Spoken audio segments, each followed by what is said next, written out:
At 0530 hours on December 21st, 1944, Brigadier General Anthony McAuliffe stood in the frozen basement command post in Bastogne, Belgium, watching German Panzer tanks position themselves for an assault that would determine whether his surrounded forces survived the next 48 hours. McAuliffe commanded all Allied forces in Bastogne. The 101st Airborne Division, Combat Command B of the 10th Armoured Division, tank destroyer battalions, artillery battalions, scattered engineer units, stragglers from shattered divisions. Approximately 18,000 men surrounded by 3 German divisions, 46 years old, from Washington District of Columbia, West Point graduate who finished in November 1918. He was the division artillery commander, not the division commander. The actual commander, Major General Maxwell Taylor, was in Washington attending conferences. Command had fallen to McAuliffe by default. The Germans had surrounded the town completely that morning, cutting all 7 highways. McAuliffe's forces were outnumbered 5-1, low on ammunition, no winter clothing for most men, temperatures dropping to -15 degrees Celsius, and the nearest Allied reinforcements were 60 kilometers away, fighting through German lines to reach them. The German Panzer divisions, 2nd Panzer, Panzerlehr, and 26th Volksgrenadier Division were closing the ring. Their mission was to capture Bastogne Road Junction and push west to the Meuse River and Antwerp. Hitler's last desperate offensive in the west. Everything depended on speed, on seizing those crossroads before American reinforcements arrived. But here's what the Germans didn't understand. What they thought was a trap was actually the worst tactical mistake of their entire offensive. By surrounding Bastogne instead of bypassing it, they were about to concentrate their armour into a killing zone that would cost them the equivalent of 5 divisions and any chance of reaching their objective. McAuliffe knew this because 2 days earlier, on December 19th, he'd explained to his regimental commanders exactly why getting surrounded at Bastogne would destroy the German offensive. And what happened in the next 8 days would prove McAuliffe right, would destroy Germany's last armoured reserve in the West, and would turn an apparent disaster into one of the most decisive American victories of World War II. The first American unit destroyed by the German offensive was the 106th Infantry Division on December 17, 1944. McAuliffe received reports about their collapse while he was still moving north from France.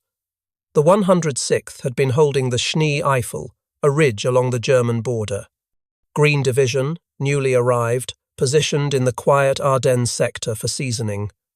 On December 16th at 0530, the Germans hit them with 90 minutes of artillery from 1,600 guns. Then came the tanks. 3 German armies, 24 divisions, over 400,000 men, smashed through an 80-kilometer front held by 4 tired American divisions. The 106th got surrounded, cut off, overrun. Approximately 8,000 Americans surrendered, the largest mass surrender of United States forces in Europe during the entire war. McAuliffe had served with some of those officers at previous posts. He knew their capabilities, knew they were good soldiers. On December 17th, 8th Corps headquarters monitored their final radio transmissions. Desperate calls for ammunition, for air support, for any kind of help. Then static. Silence. The official reports later said the division fought well considering the circumstances, that they delayed the German advance, that their sacrifice bought time. McAuliffe knew that was partly true, but the real problem was that they'd been in the wrong place fighting the wrong battle. Spread out defending a line, they got crushed piecemeal by concentrated German armour. The second disaster was at Clairvaux on December 17th. The 28th Infantry Division, holding the town, got hit by the 2nd Panzer Division, 120 tanks, 16,000 men. The 28th fought building to building for 2 days. Lost 700 men. The town fell on December 18th. The road to Bastogne opened. By December 19th, McAuliffe had watched 2 American divisions get destroyed from his position at Camp Mourmelon in France, had seen intelligence reports showing the German breakthrough rolling west, apparently unstoppable. Every tactical principle said you don't let yourself get surrounded. You maintain freedom of movement. You keep your supply lines open. You avoid getting fixed in place where the enemy can mass forces against you. Getting encircled meant getting destroyed. Everyone in the army knew that, and yet on December 18th at 0300 hours, the 101st Airborne Division loaded onto trucks at Camp Mourmelon and drove north toward Bastogne, with orders to hold the crossroads town at all costs. No winter gear, insufficient ammunition, no clear intelligence on enemy strength. Most of the division's senior leadership was elsewhere. Major General Maxwell Taylor, the division commander, was in Washington attending staff conferences. Brigadier General Gerald Higgins was in England. Command fell to McAuliffe, the division artillery commander, a 46-year-old artilleryman with zero infantry command experience at division level. McAuliffe arrived in Bastogne on December 19th at 0900 hours and met with Major General Troy Middleton, 8th Corps commander, whose headquarters was being evacuated south as the Germans closed in. The meeting was brief, almost hurried. Middleton's staff was burning documents, loading trucks, preparing to withdraw. The sound of artillery fire was getting closer. German armour was reported 10 kilometres away and moving fast. Middleton told McAuliffe the situation was desperate. 3 German divisions, maybe 4, were converging on Bastogne from multiple directions. American units were scattered across the countryside, some units destroyed, some retreating in disorder, some still holding but isolated. The road network was collapsing. Within hours, maybe a day at most, Bastogne would be completely surrounded. Middleton had already sent what forces he had available to delay the Germans. Combat Command B of the 10th Armoured Division, under Colonel William Roberts, had arrived the day before and been split into 3 task forces. Team de Sobry, under Major William de Sobry, sent north to the village of Neuville to block the 2nd Panzer Division. Team Cherry, under Lieutenant Colonel Henry Cherry, sent east toward Longville to slow Panzer. Team O'Hara, under Lieutenant Colonel James O'Hara, sent southeast to cover another approach. These weren't large forces. Each task force had maybe 400 men, a dozen tanks, some tank destroyers, but they were all Middleton had. The 10th Armoured Teams bought critical time. At Neuville on December 19th and 20th, Team de Sobry, reinforced by elements of the 501st Parachute Infantry Regiment, held off the entire 2nd Panzer Division for 36 hours. The fighting was brutal, close-range tank battles in fog and snow. American tank destroyers, M18 Hellcats from the 705th Tank Destroyer Battalion, destroyed over 30 German tanks. The Germans finally forced the Americans to withdraw, but the delay cost the 2nd Panzer 2 full days and heavy casualties. By the time they cleared Neuville, the 101st Airborne had established defensive positions around Bastogne. Team Cherry at Longville got surrounded and largely destroyed, but not before causing more delays and destroying several German vehicles. Team O'Hara at Warden fought from December 19th through December 22nd, conducting a fighting withdrawal that further slowed German advances. These small unit actions, desperate defensive stands by outnumbered forces, bought the hours that McAuliffe needed to position the 101st. Middleton needed the 101st to hold Bastogne long enough for other forces to organize a counterattack. McAuliffe asked how long he needed to hold. Middleton said he didn't know. Maybe 3 days, maybe a week, maybe until they all died. McAuliffe said they'd hold. Then Middleton said something that McAuliffe would remember clearly decades later. Middleton said, "Don't worry about getting surrounded. If they surround you, you'll have them right where you want them." At the time, McAuliffe thought that was command optimism, the kind of thing officers say to keep morale up. But 3 hours later, after surveying the terrain and studying the road network, McAuliffe realized Middleton was absolutely right. Getting surrounded at Bastogne wasn't disaster. It was opportunity. December 19th, 1400 hours. McAuliffe gathered his regimental commanders in a basement in Bastogne. Lieutenant Colonel Julian Ewell, commanding the 501st Parachute Infantry Regiment. Lieutenant Colonel Steve Chapuis, commanding the 502nd. Colonel Robert Sink, commanding the 506th. Colonel Joseph Harper, commanding the 327th Glider Infantry. Plus Colonel William Roberts from 10th Armoured, the artillery commanders, the staff officers. The room was crowded, cold, lit by one bare bulb. McAuliffe spread a map on the table.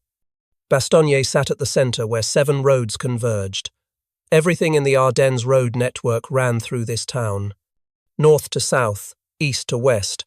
You couldn't move large mechanized forces without using Bastogne's roads. McAuliffe pointed at the map and explained what was about to happen and why it would work in American favour. The Germans need these roads more than we do. Their entire offensive depends on speed. They have maybe 4 days to reach the Meuse River before we can bring enough forces to stop them. 4 days to cover 80 kilometres through terrible terrain in winter. They can't do it cross-country with armour. They need the roads. All the roads run through here. Right now, McAuliffe continued, the German Panzer divisions are racing west, trying to bypass us.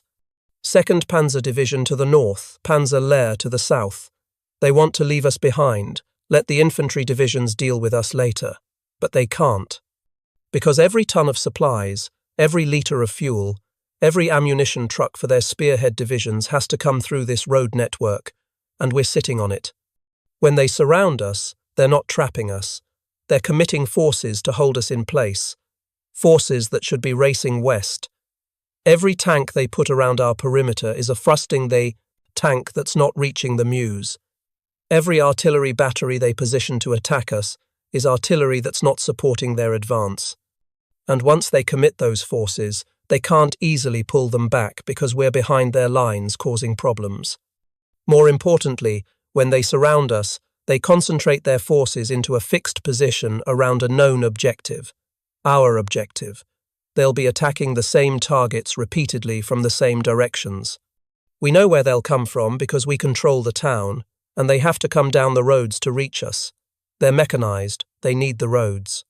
We can prepare defensive positions, pre-range our artillery, position our anti-tank weapons exactly where we need them. And when they attack, they'll be attacking into prepared defenses from predictable directions with their supply lines stretched behind them, running back through terrain we can harass with patrols. They'll have to protect their flanks, guard their rear, defend their supply routes. Meanwhile, once our reinforcements break through, we're already positioned in the perfect place, right in their rear, cutting their supply lines permanently. Lieutenant Colonel Ewell asked what happens if the reinforcements don't break through.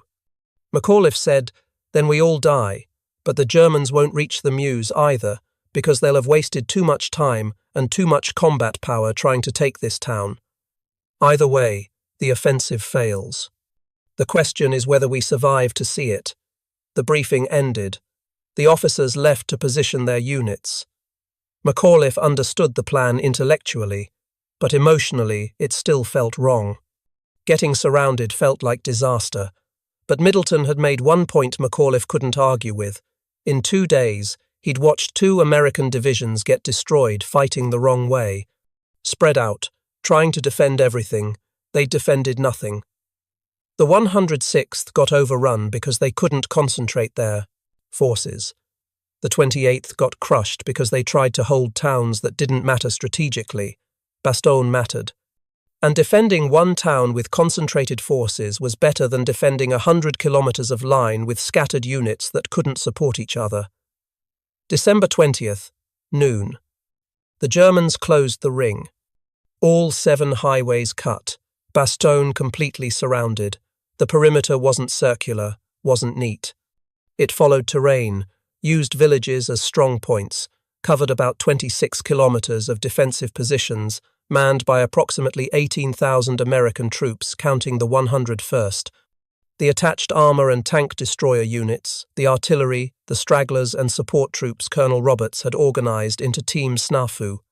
The defensive scheme worked because McAuliffe understood what the Germans would do.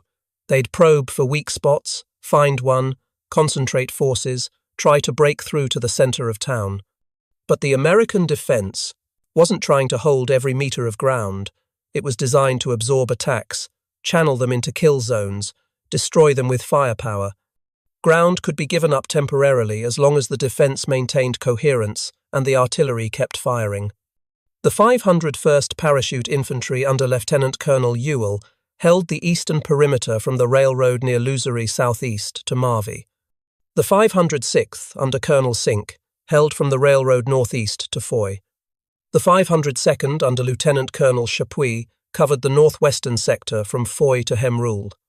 The 327th Glider Infantry under Colonel Harper had the longest, thinnest line running from the 502nd's left flank all the way around south to Marvey. Behind all of them, positioned centrally, 3 battalions of 155mm howitzers commanded by Colonel Thomas Sherburne.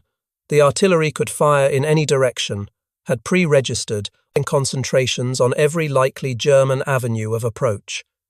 When infantry commanders called for fire, the shells arrived in minutes, landing exactly where needed. The Mobile Reserve, about 40 tanks from Combat Command B of the 10th Armoured, survivors from the teams that had delayed the Germans, now regrouped and positioned centrally where they could respond to any breakthrough. The first German probe came at 1500 hours on December 20th. A company of infantry from the 26th Volksgrenadier Division, advancing up the road from the south toward positions held by the 327th Glider Infantry.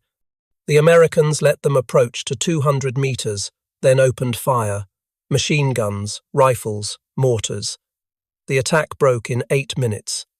The Germans pulled back, leaving 32 bodies on the road. American casualties from that engagement, 3 men wounded, 1 seriously. They'd stopped a German company with 3 casualties because the Germans had to come straight up the road into prepared positions. McAuliffe, monitoring the radio traffic from his command post, started to see what Middleton meant. The second attack came at 1730 hours. Heavier. 2 companies with tank support. 6 Mark IV Panzers advancing on the 501st sector near Neffe. They made it to 150 meters before American anti-tank guns, M18 Hellcats from the 705th Tank Destroyer Battalion, opened fire. 3 tanks destroyed in 90 seconds. The others pulled back. The infantry retreated. American casualties, 5 wounded, 1 Hellcat damaged. German casualties, estimated 80 killed. 3 tanks destroyed, the attack completely stopped. And the Germans hadn't learned anything useful about American positions because they'd all died or run before they could report back. Tomorrow, they'd likely come at the same place the same way, and the Americans would be ready again. By December 21st, McAuliffe realized the defense of Bastogne wasn't about holding ground. It was about destroying German units faster than they could be replaced. Every failed attack cost the Germans men and equipment they couldn't afford to lose. Every hour they spent attacking Bastogne was an hour their spearhead divisions weren't advancing west. The Germans were bleeding themselves against fixed defences while accomplishing nothing. The real problem was supplies. Bastogne had been a supply depot, but most of the stocks had been evacuated south before the Germans surrounded the town. The 101st arrived with minimal ammunition, almost no medical supplies, limited food. By December 21st, ammunition was rationed. Artillery was limited to 10 rounds per gun per day. Automatic weapons were restricted to short, aimed bursts. Every shot had to count because there weren't many shots left. Food was worse. The division had brought approximately 2 days of K rations. By December 21st, the Kamsley.com, men were on half rations. By December 22nd, quarter rations. Temperatures stayed below freezing. Men were hungry, cold, exhausted. Most didn't have winter uniforms. They wore every piece of clothing they could scavenge from abandoned positions, from casualties, from civilians who had fled the town. Medical supplies were nearly gone.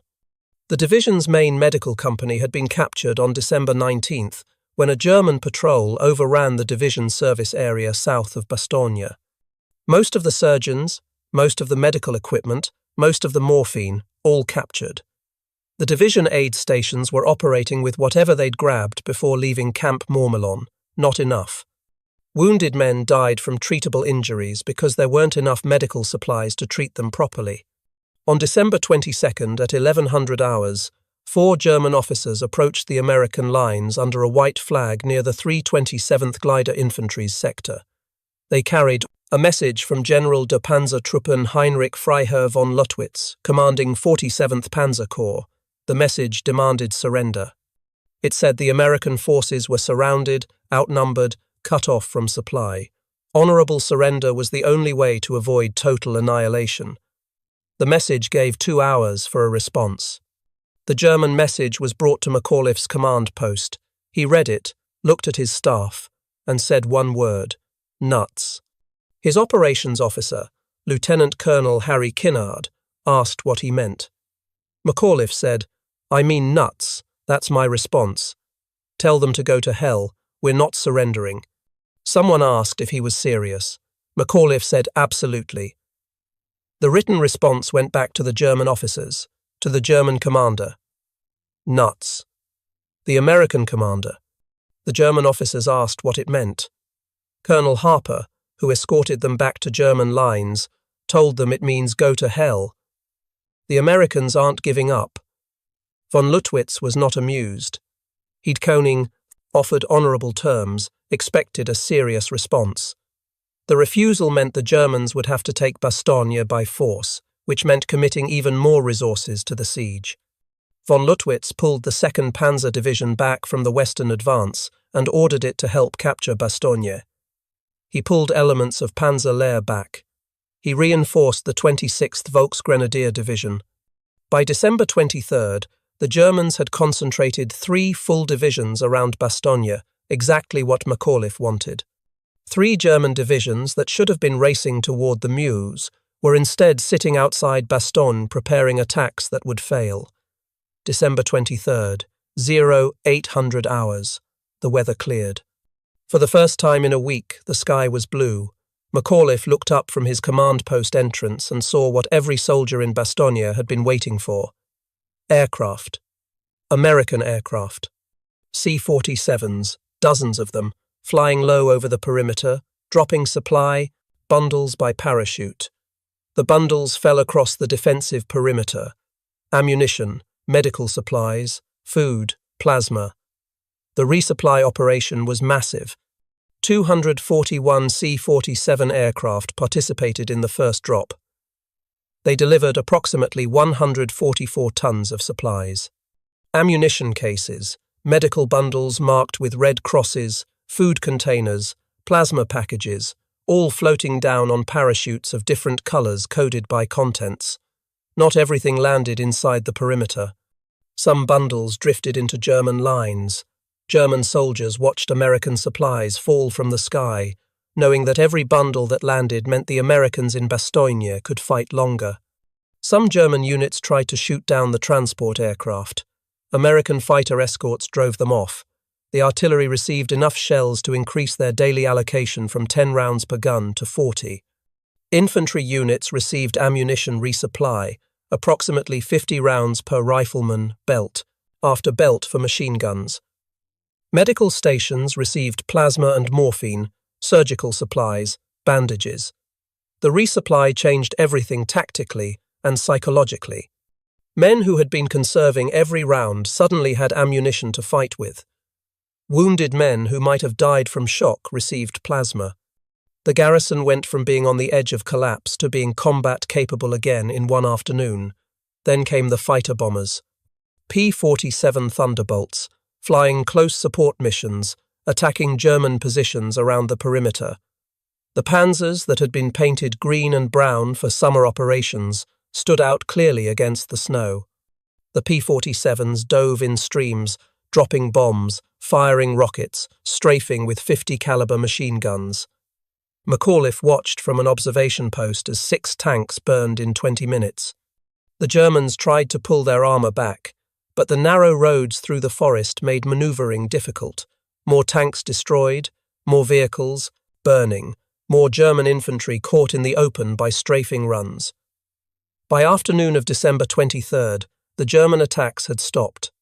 Not because they'd given up, but because operating in daylight under American air superiority was suicide. They'd have to wait for darkness, attack at night when the aircraft couldn't see them. But night attacks are harder, require better coordination, achieve less surprise against defenders who know they're coming. The air support changed the psychological dynamic completely. McAuliffe's men had spent 4 days surrounded, outnumbered, wondering if anyone was coming to help. The aircraft proved someone was coming. The airdrops proved they weren't forgotten. The fighter bombers proved the Germans didn't own the battlefield anymore. German morale went the opposite direction. They'd been attacking prepared defenses for 4 days, losing men and equipment, making no progress. Now they couldn't even operate in daylight. December 25th, 0300 hours, Christmas morning. The Germans launched their main assault on the western perimeter. The 15th Panzer Grenadier Division just arrived from Germany, supported by elements of the 26th Volksgrenadier Division. The attack came out of darkness, aimed at the villages of Champs and Hemroul, trying to break through to the centre of Bastogne. The German infantry hit the 327th Glider Infantry at 0330. Approximately 2 regiments, maybe 4,000 men, with tank support. The attack achieved initial surprise, penetrated the American line, got German tanks into Hemroul. McAuliffe, awakened by the sound of firing, rushed to his operations centre and began coordinating the defence. The American response came apart the German attack systematically. The penetration exposed the German tanks to fire from multiple directions. American tank destroyers positioned in depth engaged from the flanks. Artillery pre-registered on the approach. Routes dropped concentrations that broke up the following infantry. The German advance stopped 600 metres inside the perimeter. The tanks couldn't push forward without infantry support. The infantry couldn't advance through the artillery fire. At 0800, McAuliffe ordered counterattacks from adjacent units. Room-to-room fighting in Hemroul, grenades through windows, close-range firefights in the streets. By noon, the Germans were pulling back. All the tanks that had penetrated were destroyed or abandoned. The infantry retreated to their start lines. American casualties, approximately 300 men. German casualties, estimated 1,500, plus 18 tanks destroyed. The Christmas attack was the Germans' best chance to take Bastogne. They'd thrown everything available at one section of line, achieved surprise, penetrated the defences, and it hadn't worked.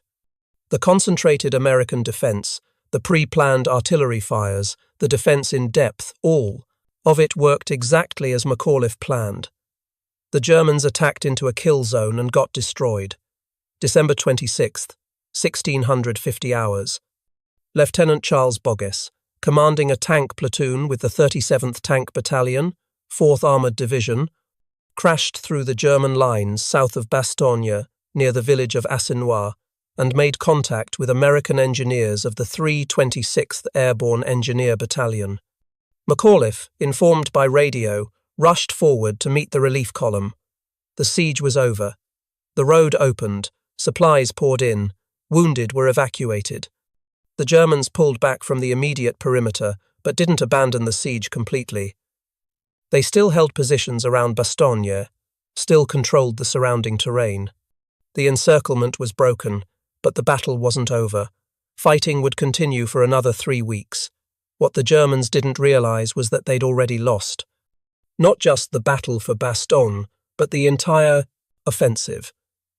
By concentrating forces against Bastogne for 8 days, they destroyed their own timetable. The spearhead divisions never reached the Meuse. They ran out of fuel, out of time, out of momentum. The German perspective reveals how completely the Battle of Bastogne broke their offensive. Lieutenant General Heinrich von Luttwitz commanded 47th Panzer Corps, responsible for taking Bastogne. 59 years old, veteran commander, experienced in armoured operations from 4 years of war on multiple fronts. His forces included 3 divisions. 2nd Panzer under Colonel Meinrad von Laukert, Panzer Lehr under General Lieutenant Fritz Bayerlein, 26th Volksgrenadier under General Major Heinz Kokott. Elite units, well equipped by German standards at that point in the war, experienced. On December 17th, von Lüttwitz was confident. The initial breakthrough had succeeded beyond expectations. The American 8th Corps was shattered.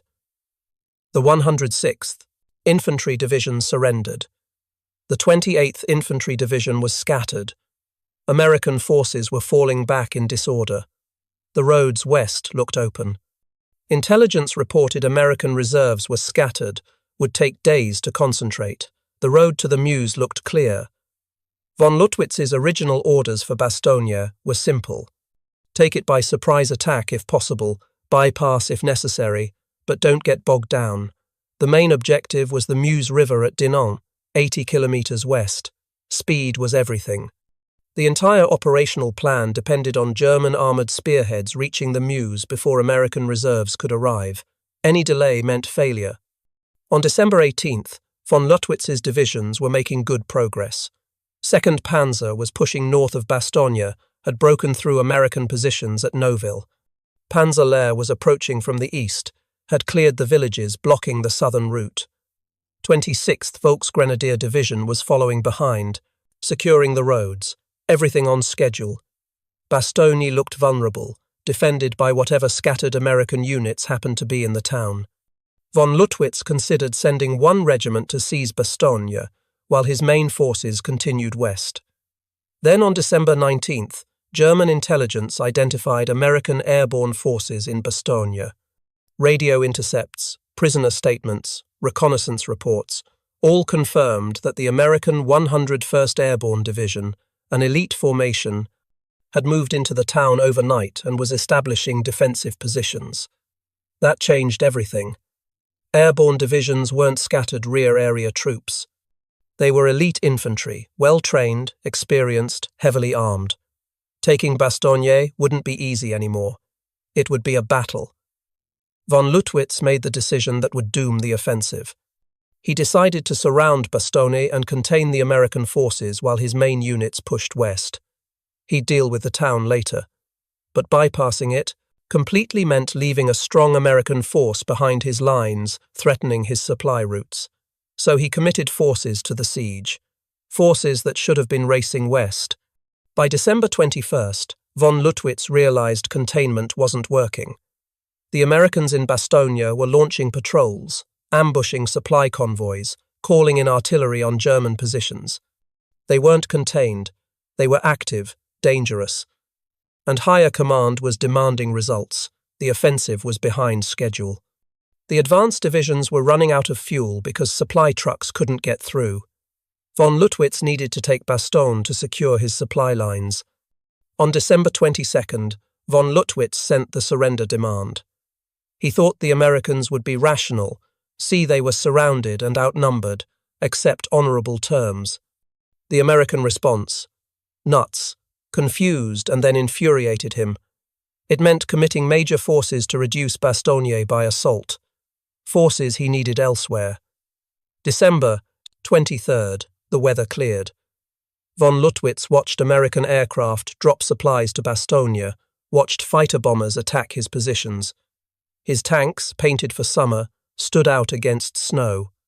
His assembly areas were visible from the air, his supply lines were being interdicted. And he couldn't do anything about it because Germany's air force was nearly destroyed, had nothing left to contest American air superiority. The attacks on December 25th cost von Lüttwitz his best assault division, the 15th Panzer Grenadier Division, bled white against American defenses. By December 26th, when General George Patton's Third Army broke through from the south, von Lüttwitz knew Bastogne was lost. But worse, he knew the entire offensive had failed. His corps had spent 9 days fighting for one town instead of advancing west. The timetable was destroyed. The Meuse was out of reach.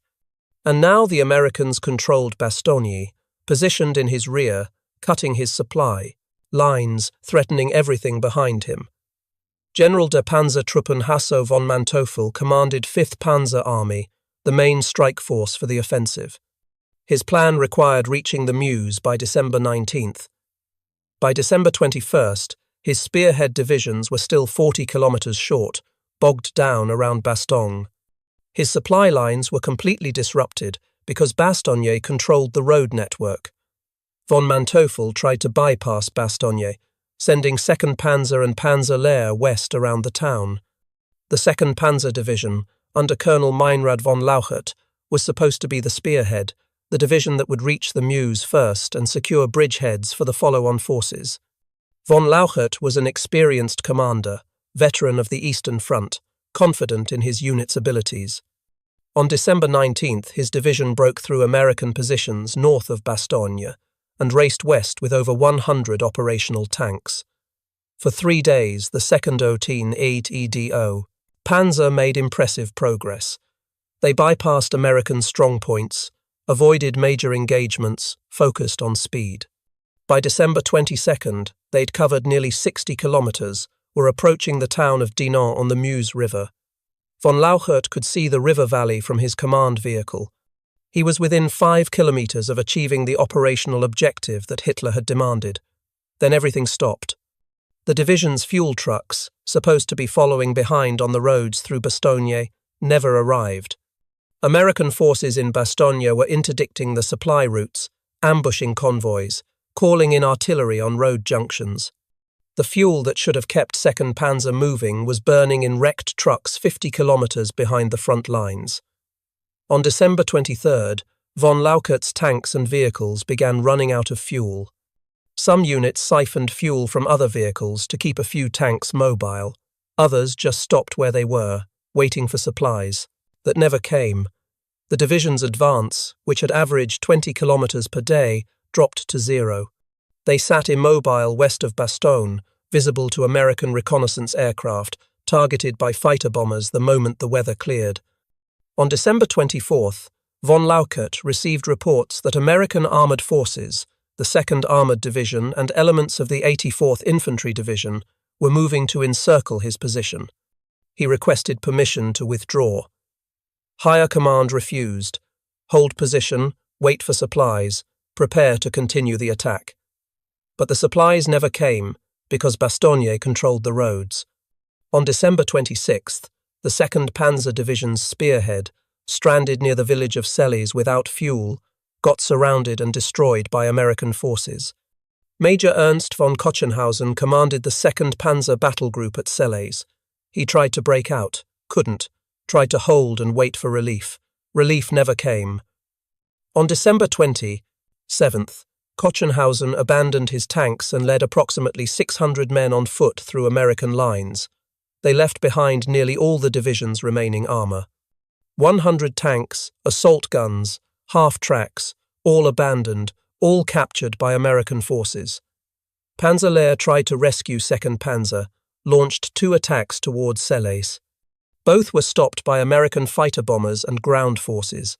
After the second failed rescue attempt, Panzer Lehr pulled back. The division had started the offensive with combat strength of over 15,000 men and approximately 90 tanks. By December 28th, it was down to 8,000 men and fewer than 20 operational tanks. Effectively destroyed as a combat unit. The 26th Volksgrenadier Division, which had spent 9 days attacking Bastogne, was exhausted and depleted. The division entered the battle with 17,000 men. By December 28th, effective strength was perhaps 7,000. Casualties from attacking fixed defences, from air attacks, from artillery. The division could no longer conduct offensive operations, could barely defend the positions it held. For German commanders, Bastogne represented a complete failure of operational planning. They'd assumed American forces would scatter and retreat when hit by a surprise offensive. Instead, the Americans concentrated at Bastogne and held. The Germans assumed they could bypass strong points and deal with them later. Instead, Bastogne controlled the critical terrain, the road network, and couldn't be bypassed. The Germans assumed weather would keep American air power grounded indefinitely. Instead, the weather cleared on December 23rd, and American air superiority destroyed German mobility. Most critically, German commanders realized too late that by surrounding Bastogne, they'd fallen into a trap. They thought they were besieging a trapped American force. Actually, they'd concentrated their mobile divisions around a fixed objective where the Americans could destroy them methodically with prepared defenses and air power. Every day spent at Bastogne was a day the offensive timetable slipped further behind. And once the Americans broke the siege on December 26th, Bastogne became a dagger pointed at the entire German rear area.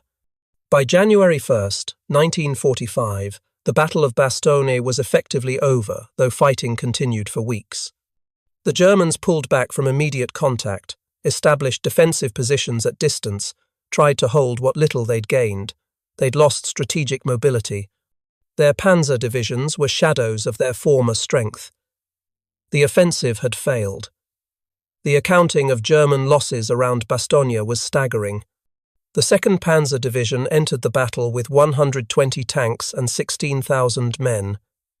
By January 5, 1945, the division reported 28 operational tanks and fewer than 8,000 effectives. Losses: 92 tanks, 8,000 casualties. Panzer Lehr entered the battle with 57 tanks and 15,000 men. By January 5th, the division had 17 operational tanks and 7,000 effectives. Losses: 40 tanks, 8,000 casualties. The 26th Volksgrenadier Division lost 10,000 of its 17,000 men around Bastogne. The 15th Panzergrenadier Division, committed on December 25th, lost 60% of its strength in 1 week. Other units rotated through the Bastogne fighting suffered similar losses. The German Army Group B after-action report estimated total German casualties around Bastogne at over 20,000 killed, wounded, and missing, plus over 200 tanks and assault guns destroyed or abandoned. For the German military in the West, these losses were irreplaceable. Germany had scraped together its last reserves for the Ardennes offensive. When those reserves were destroyed at Bastogne and elsewhere in the battle, there was nothing left. The panzer divisions lost at Bastogne were divisions that could have defended the Rhine River, could have slowed the Allied advance into Germany. Instead, they were gone, wrecked against American defenses in a failed offensive that achieved nothing strategically. The Americans who defended Bastogne paid heavily too, but their losses were sustainable and their victory was strategic. The 101st Airborne Division casualties from December 19, 1944 to January 6, 1945 totaled 341 killed, 1,691 wounded, 516 missing. The 10th Armored Division's Combat Command B lost approximately 500 men. Total American casualties at Bastogne, approximately 2,500. But unlike the Germans, American losses could be replaced. Reinforcements were available. Equipment losses could be made good from the massive American logistics system. And the Americans had won. They'd held Bastogne, destroyed German divisions in the process, and broken the back of Germany's last offensive in the West. Brigadier General Anthony McAuliffe became famous for his one-word reply to the German surrender demand. The story of Nuts became legendary, repeated in newspapers worldwide, became a symbol of American determination. For his actions at Bastogne, he was awarded the Distinguished Service Cross by General Patton on December 30, 1944. The citation praised his extraordinary heroism, his inspiring leadership, his continuous exposure to enemy fire while directing his troops. He was promoted to Major General on January 3, 1945, and given command of the 103rd Infantry Division, his first division-level infantry command. He led the 103rd through the final months of the war in Europe, crossing the Rhine River, advancing through southern Germany and Austria. His division captured Innsbruck, Austria, and reached the Brenner Pass linking Austria and Italy. After the war, he stayed in the army, held numerous important positions. He served as Chief of the Chemical Corps, head of army personnel. In 1953, he was chosen to command the 7th Army in Europe. 2 years later, he became Commander-in-Chief of United States Army Europe, one of the most important commands in the American military during the Cold War. He was promoted to 4-star general in 1955. He retired from the army in 1956 after 38 years of service. He then worked as an executive with American Cyanamid Corporation until 1963. He also served as chairman of the New York State Civil Defense Commission from 1960 to 1963, applying his military experience in defense planning to civilian emergency preparedness. When asked about Bastogne in later years, he always said the same thing. The 101st didn't need relief. They had the Germans right where they wanted them. He understood that the siege had worked exactly as planned, that surrounding Bastogne had been the Germans' fatal mistake, not an American disaster. McAuliffe died on August 10, 1975, at age 77 from leukemia. He was buried in Arlington National Cemetery with full military honors. His wife, his son, and his daughter are buried alongside him. Lieutenant General George Patton, who broke through to relieve Bastogne, considered it one of the finest operations of his career, not because Third Army had rescued trapped forces, but because the 101st at Bastogne had fixed multiple German divisions in place where Third Army could attack them from an unexpected direction. The relief of Bastogne wasn't a rescue. It was the second phase of a deliberate operation that destroyed German offensive capability in the West. German General Hasso von Manteuffel, who commanded 5th Panzer Army, was captured in 1945 and interviewed extensively about the Ardennes offensive. He identified Bastogne as the point where the offensive failed. The delay caused by American resistance at Bastogne destroyed the timetable. The concentration of German forces around Bastogne created a target for American artillery and air power. The loss of panzer divisions at Bastogne destroyed the mobility necessary for the offensive to succeed. Manteuffel concluded that surrounding Bastogne instead of bypassing it had been a fatal strategic mistake.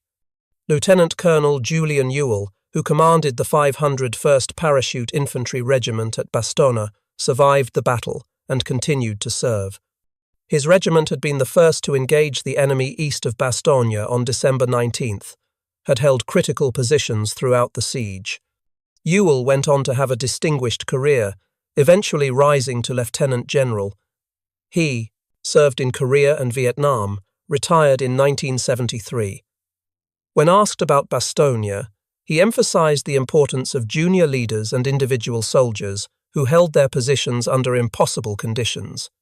The lessons from Bastogne influenced American military doctrine for decades. The idea that defensive positions on critical terrain can fix enemy forces and create opportunities for counterattack became fundamental to Cold War defensive planning. The coordination of artillery, air power, and infantry in defensive operations at Bastogne became a model studied at every military school worldwide. In 1948, the Belgian government awarded the city of Bastogne the Croix de Guerre for the defense of the town. The American 101st Airborne Division received the Presidential Unit Citation, the highest unit award in the American military. The 10th Armored Division's Combat Command B also received the Presidential Unit Citation. Several streets in Bastogne were renamed for American units. The town built monuments commemorating the defense. Every December, Bastogne holds ceremonies remembering the battle. Military historians have calculated how many German divisions were effectively destroyed or rendered combat ineffective by the defense of Bastogne. The commonly cited figure is 5 divisions: 2nd Panzer Division, Panzer Lehr Division, 26th Volksgrenadier Division, 15th Panzer Grenadier Division, and elements of the 9th Panzer Division. Not all were completely destroyed, but all suffered losses that made them ineffective for offensive operations for the remainder of the war. Combined, these divisions represented roughly 50,000 men and 350 tanks at the start of the offensive. By mid-January 1945, perhaps 20,000 effectives remained with fewer than 100 operational tanks. The strategic impact of Bastogne extended beyond the immediate battle. The destruction of German armoured reserves in the Ardennes meant fewer forces available to defend against the Allied advance into Germany. The Rhine crossings in March 1945 faced less opposition because the panzer divisions that could have defended the river were gone, destroyed at Bastogne and elsewhere in the Battle of the Bulge. The final Allied advance to the Elbe River and the link-up with Soviet forces proceeded faster because German mobile reserves had been consumed in the failed Ardennes offensive. McAuliffe's decision to hold Bastogne and his understanding of why being surrounded was tactically advantageous rather than disastrous exemplifies a fundamental principle of warfare. The side that controls critical terrain and forces the enemy to attack prepared defences has an enormous advantage.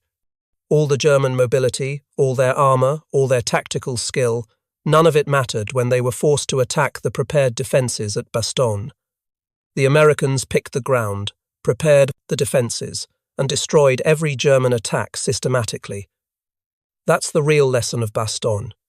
American forces didn't let Germans trap them. They invited the Germans to concentrate forces around a town the Americans had fortified, and then they destroyed those forces systematically with artillery, air power, and infantry fighting from prepared positions. The Germans thought they were besieging Bastogne. Actually, Bastogne was besieging them, fixing them in place where American firepower could destroy them. The trap worked backward. And by the time the Germans realized it, they'd lost the equivalent of 5 divisions and any chance of reaching their objective. If you found this story as compelling as we did, please take a moment to like this video. It helps us share more forgotten stories from the Second World War. Subscribe to stay connected with these untold histories. Each one matters. Each one deserves to be remembered. And we'd love to hear from you. Leave a comment below, telling us where you're watching from. Our community spans from Texas to Tasmania. From veterans to history enthusiasts. You're part of something special here.